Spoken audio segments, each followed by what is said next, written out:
ciidamada kala duwan ee qalabka sida ciidanka qaranka iyo ciidanka booliiska ayaa maanta gaadaka ciyaar ay ugu diyaar garoobayaan xuska 23 ee munaasabada 18 May oo maalinta bari ah ku beegan ku soo bandhigay gudaha magaalada Gabiley sidoo kalena waxay ciidanku halkaas salaan sharaf ku siiyeen barasaabka gobolka Gabiley Mustafa Cabdi Ciise Shiine iyo mas'uuliyiinta degmada Gabiley iyo waliba saraakiil ka tirsan ciidamada kala duwan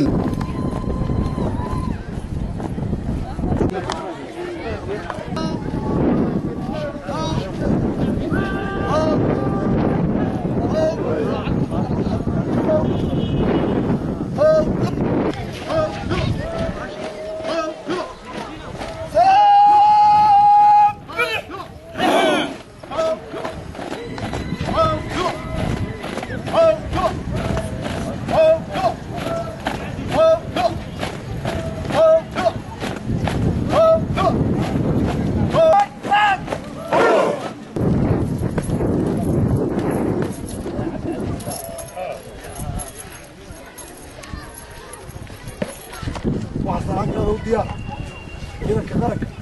ciidanka booliiska kuwaasoo soo gabagabeeyay maanta tababarkii dheeraa ee ugu jireen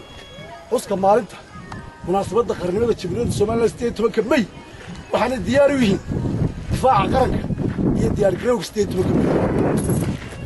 salaan sharaftaasi kadib ayaa waxa halkaasi ciidanka kala hadlay barasaabka gobolka Gabiley Mustafa Cabdi Ciise Shiine isla markaasina uga mahad celiyay doonatuskaasi ay maanta ku soo bandhigayeen isla markaasina ay ugu diyaar garoobayaan isagoo ugu baaqay inay maalinka 18 May oo maalinta bari ah ku beegana sida ugu wanaagsan u soo bandhigaan gaadaka ciyaarkaasi isagoo barasaabka gobolka Gabileyna ugu baaqay bulshooyinka reer Gabiley inay si weyn isugu soo baxaan isla markaasina ay ka qayb qaataan xuska 23 sanad guurada Somaliland lana muujinayo sida shacabka reer Somaliland ay mar walba ugu go'an tahay inay gacan bira ku hayaan qarinimadooda oo aan marnaba ka noqonayn cadow kasta oo leedahay inay diyaar u yihiin Somaliland waxay ku nasanaysaa oo ay ku faanaysaa waa ciidanka waa idinka waa ragga adreeska xiran ee hablaha waxaan idinku ambaleynayaa maanta sida wanaagsan ee diyaar ku tihiin waxaan rajaynaynaa insha Allah barina inaad wacdara dhigto doontaan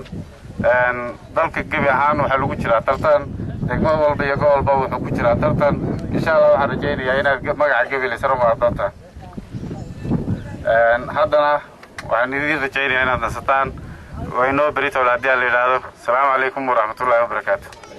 waxa kale oo barasaabku kula dardaarmay dadweynaha reer Gabiley inay nabadgeliyada isha ku hayaan dhinaca kalena maayirka magaalada Gabiley oo ay wehelinayaan gudoomiye ku xigeenka golaha deegaanka Cabdi Yuusuf Golle iyo waliba xogeyaha fulinta dawladda hoose ee degmada Gabiley ayaa iyaguna waxay kulana la qaateen hawlwadeenada ka hawlgala xarunta dawladda hoose ee degmada Gabiley waxaana kulankaasi kaga wada hadlayeen sidii ay u soo bandhigi lahaayeen munaasabada xuska sanad guurada 18 May doolatus la yaab leh maayirka oo isagu halkaasi kala hadlay warbaahinta ayaa waxa uu yiri loo dhimanay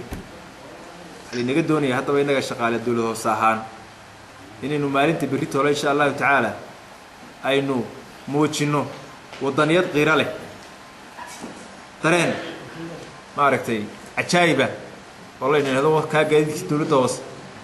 oo kuwa shaqaaleey oo kuwa dhamaantood waa Maxamed Xasan Sheekh Maxamed Shuba Somsa TV magaalada Gabiley.